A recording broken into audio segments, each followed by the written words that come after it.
Okay, so have you ever found yourself just utterly perplexed by someone's actions? You know that moment where you just stare blankly and think, what on earth was going through their Or mind? maybe, yeah, was anything going through it? We've all been there. Absolutely. Mm. That inexplicable behavior, maybe from a colleague or some stranger in traffic, or you see it with public figures, right? Yeah. And it leaves you baffled, frustrated, and often, let's be honest, actually worse off. Definitely worse off. Well, today we're going to unpack this universal human experience. We're doing a deep dive into a really unique and honestly surprisingly insightful book that tries to dissect this exact phenomenon, human stupidity. We're exploring the basic laws of human stupidity by the brilliant Italian economic historian Carlo M. Cipolla. And this isn't just some quirky read, though. It definitely has its funny moments. Oh, it does. Laugh out loud funny sometimes. Right. But it's also a pretty profound intellectual exploration. It lays out these principles that feel almost like scientific laws, but they're tackling something so inherently human, so often chaotic.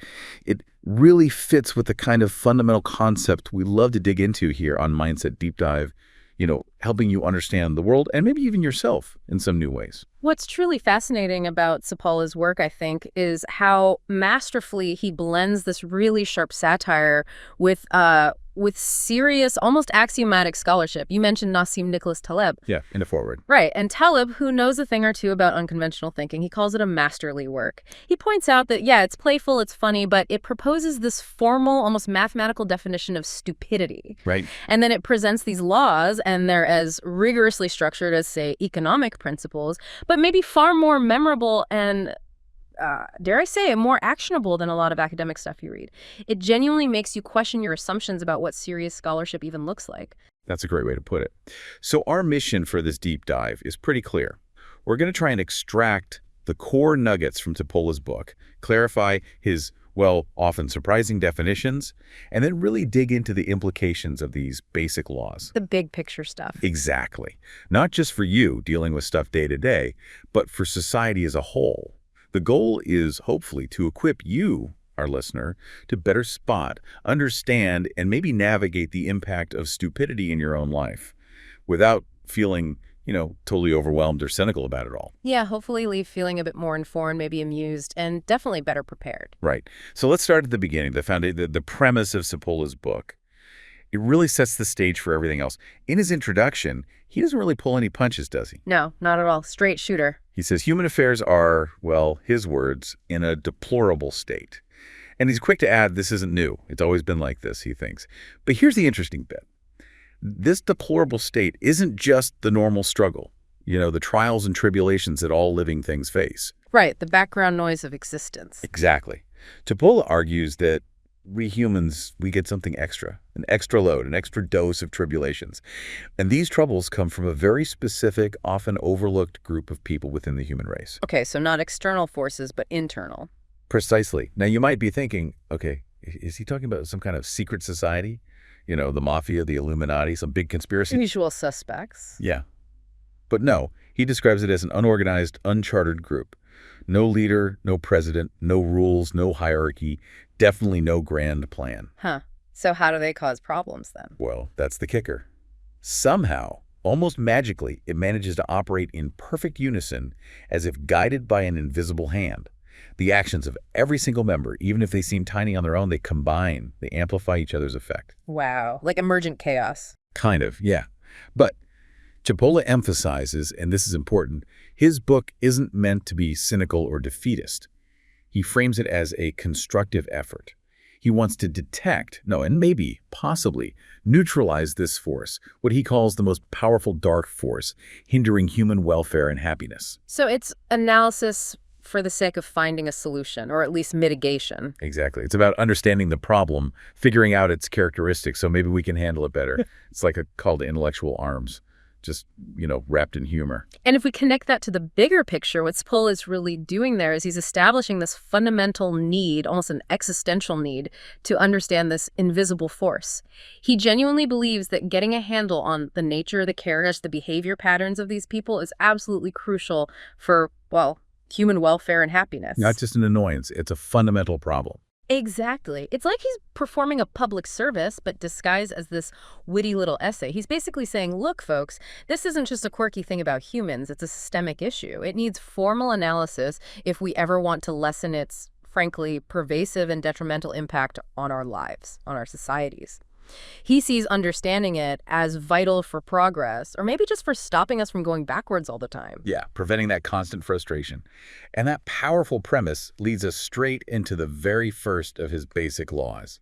He states it so clearly, almost unsettlingly. Law number 1. Always and inevitably, everyone underestimates the number of stupid individuals in circulation. Okay. Simple enough, but yeah, a bit blunt. Right. Your first reaction might be, well, that sounds a bit harsh, maybe a little trivial. I'm a pretty good judge of character. But Cipolla insists, probably with a bit of a smirk, that closer scrutiny reveals its realistic veracity. And he points out 2 key ways this underestimation hits us in daily life. And I bet we can all relate to these deeply. I'm listening. Okay, first, he says, you're constantly surprised, maybe even shocked, when people whom one had once judged rational and intelligent turn out to be unashamedly stupid. Oh, yeah. That happens. You think someone's got it together, and then, nope. Exactly. You put them on a pedestal, maybe a colleague, a public figure you admired, even a family member you trusted. You rely on them being competent, and then, bam, they do something completely baffling, illogical, actively harmful. Well. It's that real moment of, like, cognitive dissonance. The mask slips. Right. And second, and maybe even more universal, is the daily grind of being harassed by stupid individuals who pop up suddenly and unexpectedly in the most inconvenient places and at the most improbable moments. Ah, the daily commute example, or the supermarket queue, or the meeting that goes nowhere. Precisely. That moment on your commute when someone makes a move that defies physics and logic, that weird interaction at the checkout, that team member whose decision just cap it, makes no sense and wastes everyone's time. Cipolla nails those moments where you just want to throw your hands up. Yeah, the sheer randomness of it sometimes. And this, he explains, is why he uses the Greek letter sigma to represent the fraction of stupid people in any group. He doesn't give a number. Because any number you could possibly pick, he argues, would inevitably be an underestimate. You just can't wrap your head around the true, shocking scale of it. So that raises a really important question for us, doesn't it? Why is it so hard for us to accept this first law? Why do we keep underestimating this number, even when, like you said, we see evidence every day? Good question. Maybe we just want to believe people are generally rational. I think that's a huge part of it. There's this deep psychological resistance. We want to believe in competence and sense, in the idea that most people are operating with some logic. It's fundamentally unsettling to really grasp the sheer prevalence of stupidity, as Cipolla defines it. Uncomfortable. Very. Right. And that very underestimation makes us incredibly vulnerable.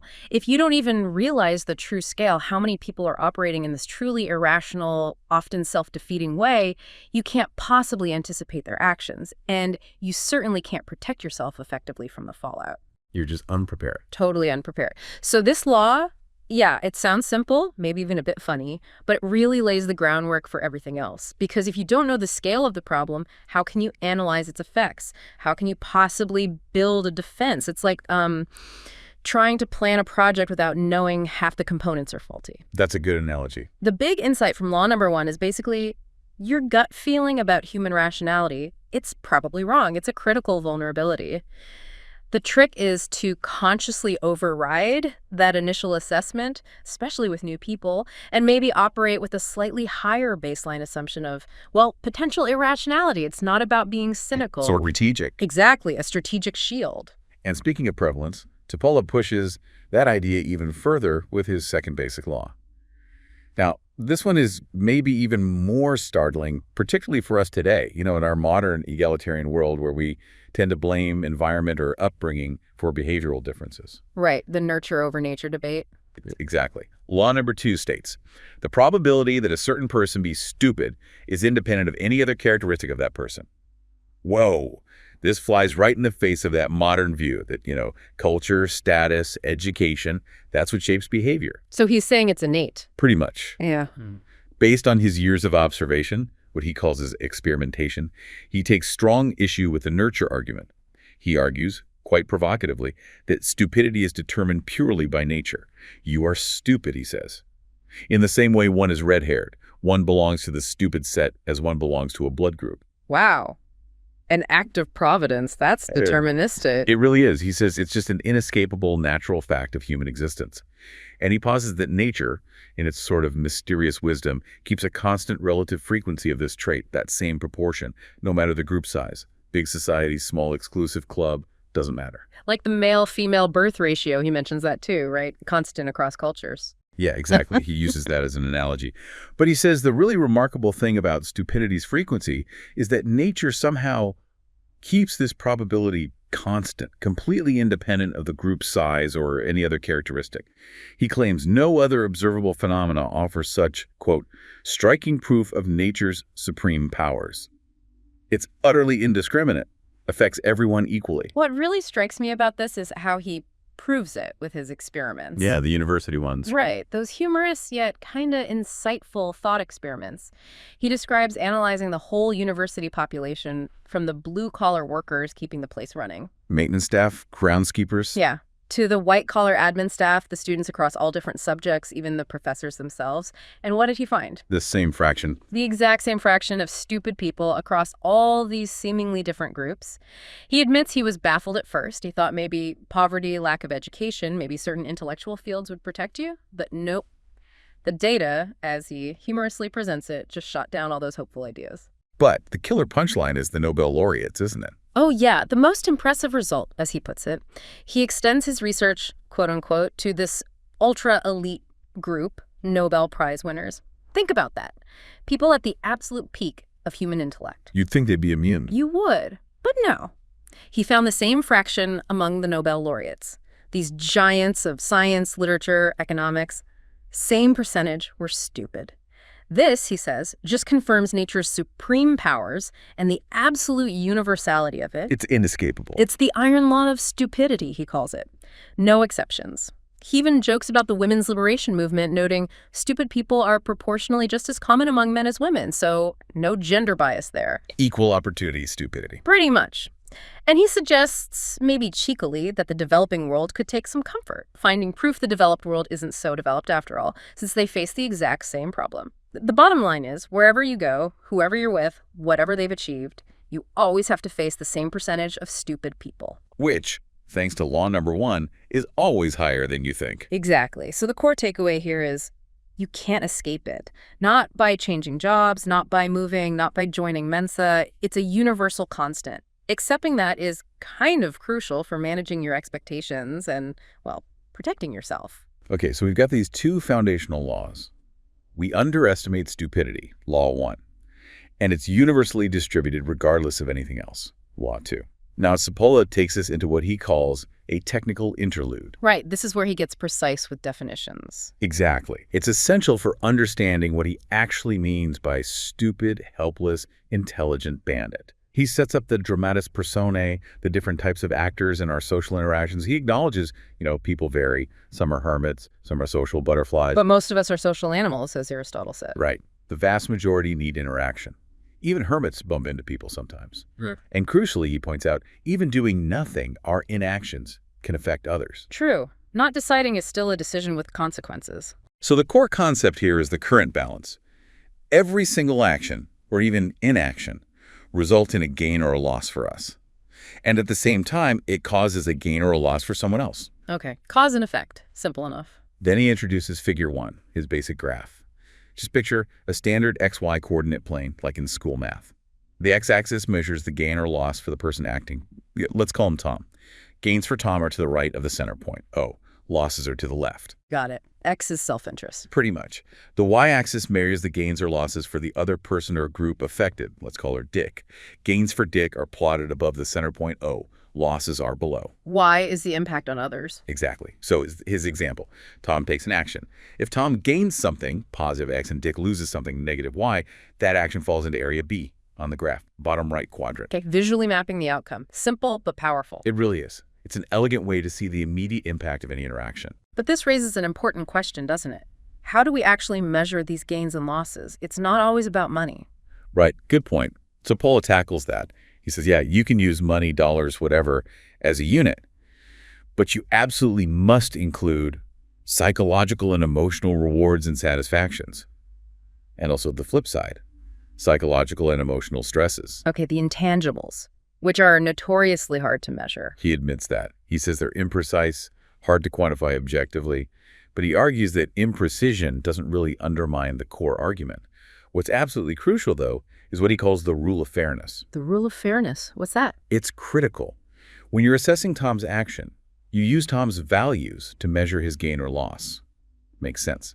But, and this is key, you must rely on Dick's values, not Tom's, to figure out Dick's gain or loss. So you judge the impact from the perspective of the person affected. Exactly. He gives that blunt example. Tom hits Dick on Dick's head, and he derives satisfaction from his action. Maybe Tom thinks it was funny or necessary or whatever. Yeah. He might even pretend Dick enjoyed it. Unlikely. Right. Dick, however, may not share Tom's view. In fact, he may regard the blow to his head as an unpleasant event. Whether that blow was a gain or loss to Dick, Cipolla stresses, is up to Dick to decide, not Tom. That's a really important distinction. So many conflicts probably stem from ignoring that rule, assuming the other person sees the impact the same way you intended it or experienced it. Absolutely. It's about acknowledging the subjective experience of the impact, not just the intent. Okay, so with that really clear, incisive framework set up, the graph, the gains, losses, the rule of fairness, now we get to the big one, the third and golden basic law. Yes, this is where he actually defines stupidity within his system. Law number 3 states, a stupid person is a person who causes losses to another person or to a group of persons while himself deriving no gain and even possibly incurring losses. Right, that's the core definition. And this law, he explains, implicitly sorts people into 4 basic types, which map directly onto those 4 areas on his graph we just talked about. Okay, let's break those down again using Tom and Dick. Good idea. So first, Area H Tom takes an action. He suffers a loss himself, negative X, but Dick gets a gain, positive Y. Tom's mark lands in Area H. Tom acted as a helpless person. Like someone who drops their wallet, you find it, get a reward maybe, they lost nothing overall but were initially at a loss. Or someone tries to help but hurts themselves in the process. Yeah, the classic well-meaning klutz goes out of the way to help, trips, breaks their arm, while the person they helped is fine or even better off. That's helpless. Okay, next. Area I. Tom acts, he makes a gain, positive X, and Dick also gets a gain, positive Y. Tom's mark falls in Area I. He acted intelligently. The win-win ideal scenario. Good business deal, collaboration, innovation that helps everyone. Exactly. Society benefits, both parties are better off. That's intelligent. Makes sense. Third type. Area B. Tom acts, he makes a gain for himself, positive X, but he causes Dick a loss, negative Y. Tom's mark is in Area B. He acted as a bandit. The classic zero-sum or negative-sum game. Theft, exploitation, maybe a hostile takeover where one side wins big and the other gets wiped out. Right. Tom benefits, Dick suffers. That's the bandit. Okay. And finally, the main event. Stupidity. Area S. And crucially, all positions on the y-axis below the origin O. A stupid person, by this definition, causes losses to others, negative Y. But critically, they derive no gain themselves, X is 0 or even negative. They might even incur losses. So it's lose-lose, or at best neutral lose. They drag others down without even benefiting themselves. Precisely. It's this total irrationality, this lack of any self-benefit, this purely destructive output with 0 positive return for the person doing it. That's what defines stupidity in Cipolla's system. They're literally making the world worse off, often including themselves, for no discernible reason. It's fascinating how rational people react to this. You mentioned skepticism earlier. Yeah, people struggle with it. Absolutely. We, as reasonable folks, find it genuinely hard to grasp truly unreasonable behavior. Our default is to look for a motive, right? A hidden agenda, some secret benefit we just haven't figured out yet. We think, surely they must have some reason, some twisted logic. Nobody's that irrational. Exactly. But Cipolla says, forget the theory. Look at your actual daily life. Sure, we remember dealing with bandits. They gained, we lost. Or helpless people, we gained, they lost. Maybe even intelligent people, win-win. But are those the things that happen most frequently? Probably not the win-wins, sadly. He argues with this chilling precision that our daily life is mostly made up of cases in which we lose money and or time and or energy and or appetite, cheerfulness, and good health because of the improbable action of some preposterous creature who has nothing to gain and indeed gains nothing from causing us embarrassment, difficulties, or harm. Ooh, that hits home. And then he delivers the punchline that just cuts through all the rationalizing. Nobody knows, understands, or can possibly explain why that preposterous creature does what he does. In fact, there is no explanation, or better, there is only one explanation. The person in question is stupid. Wow. Just accept it. It's stark, isn't it? And often uncomfortable. But it's also kind of impactful. It tells you to stop wasting energy searching for a complex motive that isn't there. It boils it down to this singular, simple, yet devastating truth. Some harmful actions aren't driven by malice or self-interest. They're just stupidity. Pure, unadulterated stupidity. That is a powerful, yet deeply uncomfortable realization for a lot of us. But once you kind of accept it, maybe it's freeing. You stop trying to make sense of the senseless. Could be. It changes how you react, maybe. And it leads us into his discussion of frequency distribution, how consistently people act in these ways.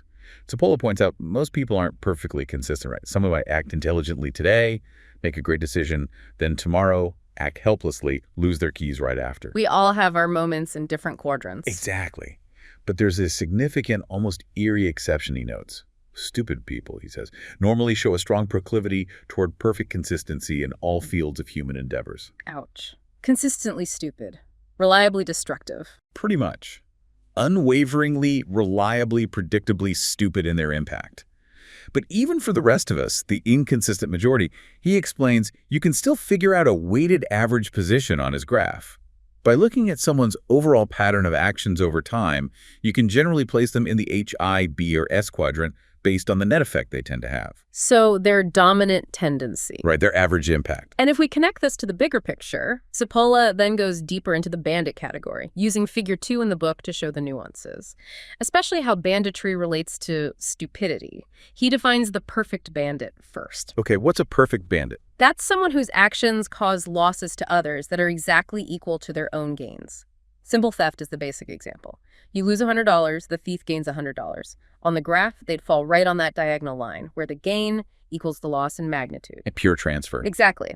But he notes, perfect bandits are pretty rare in reality. Most fall into 2 subgroups, showing different levels of, well, efficiency in their banditry. Okay, what are the subgroups? First, there are bandits with overtones of intelligence, area BI on the graph. These are people whose actions get them profits that are actually larger than the losses they cause others. So they're still bandits, they cause harm, but they're smart about it, maybe creating some value on the side? Sort of. Think of a really shrewd negotiator who drives a hard bargain, makes a huge profit, but the other party, while maybe losing out on a better deal, still gets something or avoids a worse outcome. Their actions, while self-serving, create less net damage, or maybe even a tiny net positive compared to a perfect bandit. They lean towards the intelligent side because their game is so much bigger than the harm inflicted. Okay, BI bandits. What's the other type? Far more numerous, in Cipolla's view, are the bandits with overtones of stupidity. Area BS. These are individuals whose actions get them gains that are smaller than the losses they inflict on others. Ah, the inefficient bandits. They cause way more damage than they gain. Exactly. Think of that executive pushing a pet project. Maybe they get a tiny bonus or a moment in the sun, but it costs the company millions, tanks the stock, leads to layoffs. Their personal gain is minuscule compared to the huge systemic loss they cause. For his other examples. Right, the chilling ones. Someone who kills you for $50 or to spend a weekend with your spouse. Even by their warped values, the gain is tiny compared to the loss inflicted. They fall in BS, very close to the border of sheer stupidity, he says. And he includes generals causing vast destruction and innumerable casualties in return for a promotion or a medal in this category, too. The personal gain is utterly dwarfed by the societal cost. That's a really critical distinction. It is, because he says the frequency distribution of truly stupid people is totally different from any kind of bandit. Bandits are scattered across their areas, BI, BS, perfect. But stupid people, they are heavily concentrated along one line, specifically on the y-axis below point O. Meaning they consistently cause harm, negative y, while gaining nothing. Exactly. The vast majority are basically and unwaveringly stupid. They just keep causing harm and losses without deriving any gain, positive or negative. And then there are the super stupid. Super stupid. That sounds worse. It is. They're the subset who not only cause damage to others, but in addition hurt themselves. They appear to the left of the y-axis in area S deep in the lose-lose quadrant. Their impact is uniquely destructive because it doesn't even serve a twisted self-interest. It's pure negative output. Oh. The key insight from this whole frequency thing is understanding the difference. Bandits operate with a nasty kind of rationality. Stupid people operate without rationality. That makes them a force of pure, unpredictable entropy, much harder to deal with. That concept of the super stupid is genuinely unsettling, almost like a force of nature against progress. And it leads perfectly into his discussion of stupidity and power. Right, because power changes everything. Cipolla looks at how power, more than intelligence or even malice, drastically ramps up the damage potential of stupid people. He sees two main factors here.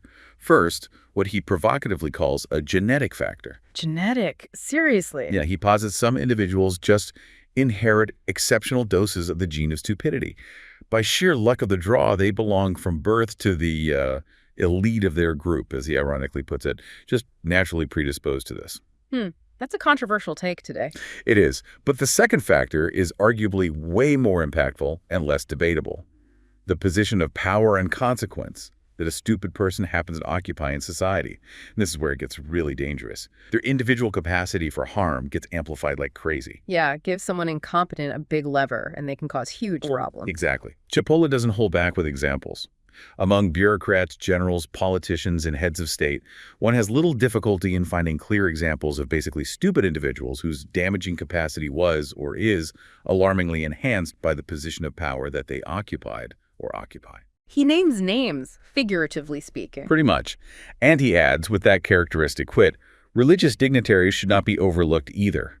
The higher up the ladder a stupid person climbs, the wider, the more devastating the damage they inflict. Whole systems, organizations, even countries can suffer. So this raises that really critical question, how? How and why do stupid people manage to get into these positions of power and consequence, especially if they're inherently self-defeating or cause so much harm? Good question. Cipolla looks at history first. He points to class and caste as the old systems that basically guaranteed a steady supply of stupid people in power in pre-industrial times. Birthright, not merit, put people in charge, regardless of competence. And religion played a role, too, he says. Yeah, divine right, church structures could elevate people without needing rational competence as a prerequisite. But okay, what about now? Class and caste are supposedly gone. Religion may be less dominant. What takes their place? Cipolla argues that instead of class and caste, we now have political parties and bureaucracy. And instead of religion as the sole elevating force, we have democracy. Uh-oh. Where's he going with this? Well, he posits, with that dark humor again, that within a democratic system, general elections are a most effective instrument to ensure the steady maintenance of fractions among the powerful. Wait, elections maintain the level of stupidity and power? That's his argument. Think about it. Law number 2 says a constant fraction of the voting population is stupid, right? Universally distributed. Elections, he claims, give these voters a magnificent opportunity to harm everybody else without gaining anything from their action. How? By voting stupidly. Essentially, they cast their votes in ways that, often inexplicably to rational observers, contribute to keeping that level, that same percentage of stupid people among those holding power. Wow, that's a pretty bleak take on democracy. It is bleak, but it's also kind of compelling, isn't it? Suggesting that the system itself, unintentionally, can ensure a consistent supply of incompetence at the top. The insight here is maybe fundamental. When we look at leaders or powerful people, maybe their intentions or even their intelligence matter less than their potential for sheer, irrational, damaging stupidity. It makes you think we need systems resilient against unreason, not just against malice. That is quite a thought. The idea that democracy could be a mechanism for perpetuating stupidity and power. Wow. It leads right into the core of the power of stupidity itself. It's not just that they cause damage, but what makes them so dangerous compared to other types. Exactly. And Cipolla says it all boils down to one thing: their fundamental, baffling unreasonableness. Compared to bandits, for instance. Right. He draws a clear contrast. An intelligent person, he says, may understand the logic of a bandit. It's nasty, sure, but a bandit's actions follow a pattern of rationality. They want something for themselves. Since they're not smart enough to get it without hurting you, they hurt you to get it. Bad, exploitative, but logical in a selfish way. Exactly. And because it's rational, you can predict it. You can foresee a bandit's actions, his nasty maneuvers, and often can build up your defenses. You get their motive, even if you hate it. You can prepare. You know what they want. Okay, predictable evil. But with a stupid person. Cipolla insists all this is absolutely impossible. Why? Because of law number 3, their actions bring them no gain. A stupid creature, he says, will harass you for no reason, for no advantage, without any plan or scheme, and at the most improbable times and places. No rational way to tell when, how, or why the attack comes. None. So when you're faced with a stupid individual, you are, quite simply, completely at his mercy. There's no logic to appeal to, no self-interest you can leverage. They're off the map of reason. And what's truly fascinating here are the consequences of that sheer unpredictability. Because their actions do not conform to the rules of rationality, 2 critical things happen. First, You get caught by surprise. exactly. One is generally caught by surprise by the attack. You don't see it coming because it makes zero logical sense. It's like an ambush launched from the land of absurd. And second, Second, even when one becomes aware of the attack, one cannot organize a rational defense because the attack itself lacks any rational structure. How do you defend against something with no pattern, no predictable motive? it's like shadow boxing. Pretty much. The erratic and irrational nature of their activity makes defense hard and counterattack extremely difficult, maybe futile. Cipolla likens it to trying to shoot at an object that is capable of the most improbable and unimaginable movements. It's like trying to swat a fly that's buzzing randomly. Exactly. That's why, he says, Dickens noted, with stupidity and sound digestion, man may front much, implying maybe you can endure it. But Schiller went further, more profoundly. Against stupidity, the very gods fight in vain. Wow, the gods themselves lose. It really underscores their terrifying power, the power of pure unreason, to wreck even the best plans, to defeat even the strongest forces. The huge takeaway here is that the unpredictability and irrationality of stupidity are its most dangerous features, more threatening, fundamentally, than calculated malice or simple greed. That is a chilling thought. The gods fighting in vain gives you a new respect for the chaos, maybe, and it leads perfectly into Cipolla's 4th basic law. This one is all about how non-stupid people tend to deal with this force, or fail to. Right. Law number 4. It states, non-stupid people always underestimate the damaging power of stupid individuals.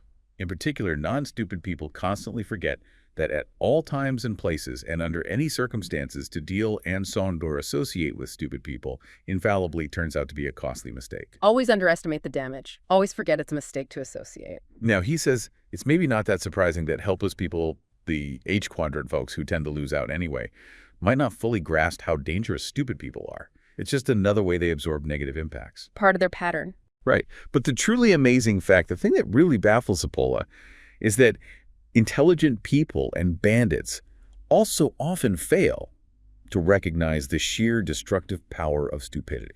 Even the smart ones and the conniving ones miss it. Why? He finds it hard to explain why this happens, why rational actors fall into this trap.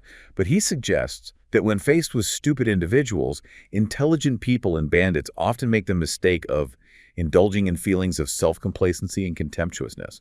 They just dismiss it as foolishness, not as a real threat, instead of immediately seeing the danger and putting up defenses. They underestimate because they feel superior. Could be. There's also that strong temptation, he notes, to think a stupid person will only harm themselves. We hear that all the time, right? Oh, don't worry about him, he'll just shoot himself in the foot. Yeah, confusing stupidity with helplessness again. Exactly. He quickly corrects that. A helpless person harms themselves for your gain, or someone's gain. Yeah. A stupid person harms you, and maybe themselves, for no one's gain. Big difference. And maybe the most disastrous mistake he warns about. Trying to associate oneself with a stupid individual in order to use him for one's own schemes. The I can control this fallacy. Right. This, he states flatly, can only have disastrous effects. It's a gamble you are guaranteed to lose. And if we connect that to the bigger picture, why is trying to use a stupid person doomed? He gives 2 main reasons, right? Yeah, what are they again? First, he argues, it is based on a complete misunderstanding of the essential nature of stupidity. You're trying to apply rational strategy, predictable outcomes to someone who operates outside of reason. It's like Playing chess with a pigeon. I like that analogy you used earlier. right, the pigeon just knocks over the pieces, makes a mess, struts around like it won. There's no shared logic. Yeah. Second, And just as dangerous, by trying to leverage them, it gives the stupid person added scope for the exercise of his gifts. You empower them. You absolutely do. You give them a platform, resources, maybe even legitimacy. You basically amplify their destructive power and aim it right at your own plans. So even if you think you can outsmart them. You might for a bit, maybe get some small, temporary win. But Cipolla warns, because of the erratic behavior of the stupid, one cannot foresee all the stupid's actions and reactions, and before long, one will be pulverized by the unpredictable moves of the stupid partner. Pulverized, strong word. He means it. This isn't just a casual warning. He states that over centuries, millennia, in public and private life, countless people have failed to heed this fourth law, and the failure has caused mankind incalculable losses. Think of all the political blunders, the corporate collapses, even personal relationships ruined because someone tolerated, or worse, tried to manage, the sheer, unpredictable, destructive force of stupidity. Yeah, the lesson seems pretty clear. It's simple but profound. Never underestimate stupidity, and never try to harness it. It will always, always cost you. Okay, and all of that builds up to the climax, really. And Cipolla's final laws, shifting to that macro view, thinking about society's well-being. This brings us to the fifth basic law, probably the most famous one, and its killer corollary. Law number 5, the big one. It states, a stupid person is the most dangerous type of person, and the corollary drives it home. A stupid person is more dangerous than a bandit. More dangerous than a bandit. Okay, Wyatt, how does he argue that from a societal perspective? To really get this, he revisits the bandit. Remember, the perfect bandit. Their action is purely and simply a transfer of wealth and a wanted-over welfare. The bandit gains exactly what the other person loses. Zero-sum game within society. Right. So the society as a whole is neither better nor worse off in terms of total stuff or happiness. Yeah. Resources just move around. If everyone were perfect bandits, he imagines, constantly ripping each other off but gaining exactly what is lost, society would be stagnant. Chaotic maybe, but stagnant. No major disaster, just massive transfers, no net destruction of value. The pie gets resliced, but it doesn't shrink. Okay, bandits are bad for individuals, but neutral-ish for society's total wealth. Right. But what's truly fascinating and terrifying is the contrast when stupid people get involved. Yeah. When stupid people are at work, the story is totally different. Stupid people cause losses to other people with no counterpart of gains on their own account. Thus, the society as a whole is impoverished. That's the key difference.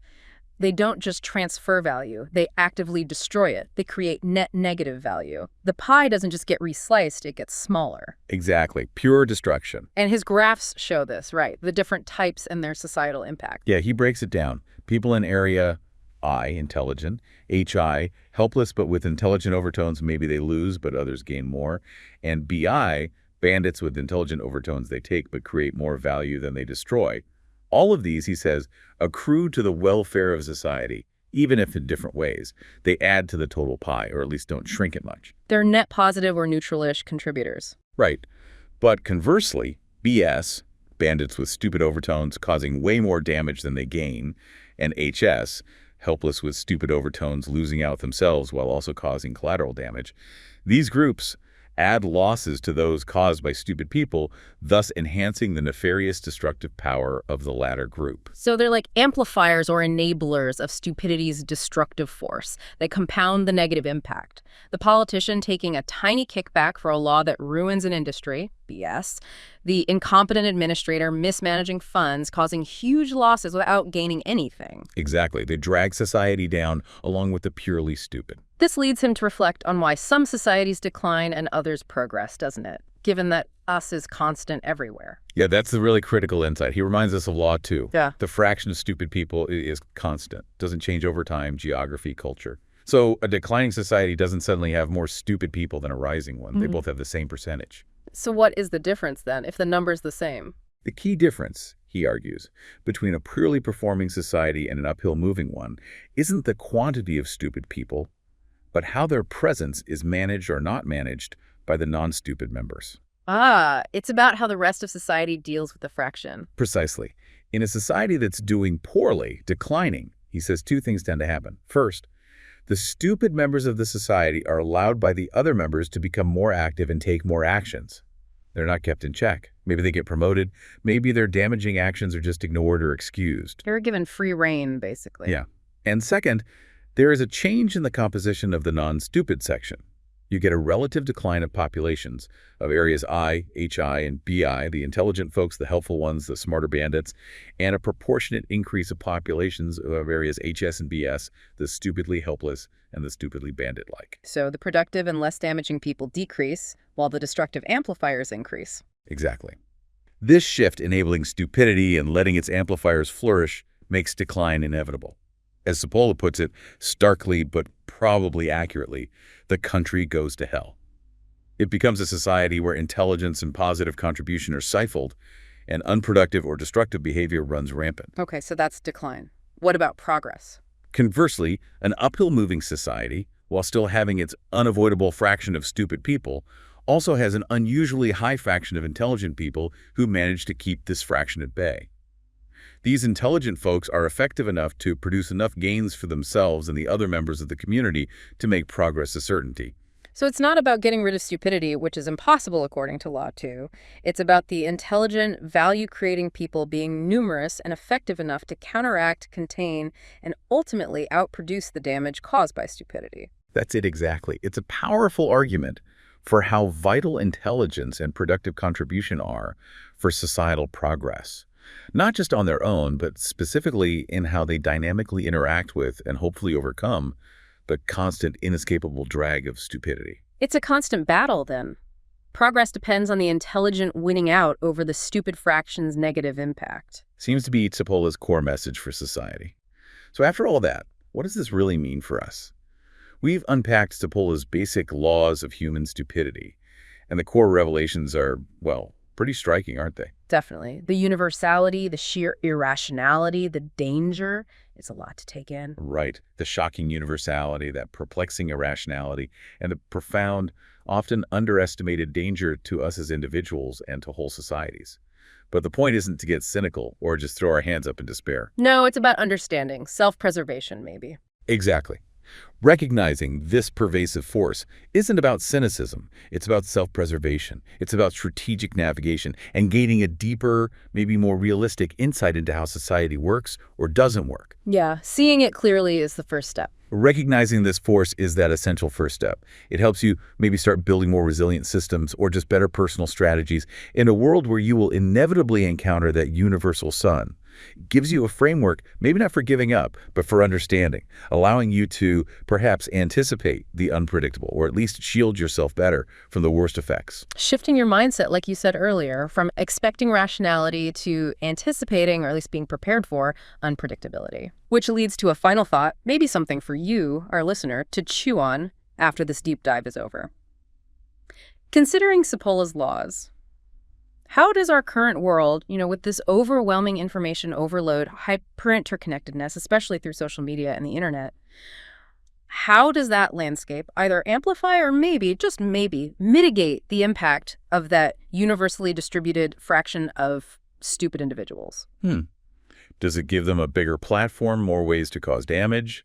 Or does it somehow help us identify and counteract them faster? Right. And what does that imply for how you choose to engage or, be more importantly, disengage with certain information, certain platforms, certain people, especially in a world where stupidity isn't just present, but maybe more visible and arguably more impactful than ever before? Something to think about. Definitely something to think about. Well, if you enjoyed unpacking these profound and maybe slightly disturbing insights from Carlo M. Cipolla's book, and you want to keep challenging your perspectives, keep deepening your understanding of the world, then you know what to do. You do. Be sure to subscribe to our YouTube channel, Mindset Deep Dive. You'll find more explorations just like this one, all designed to give you that vital shortcut to being well-informed and, hopefully, equip you with powerful new ways of thinking. Join the Mindset Deep Dive community on YouTube today. Let's keep diving deep into the fascinating, sometimes frustrating complexities of human nature and the world around us.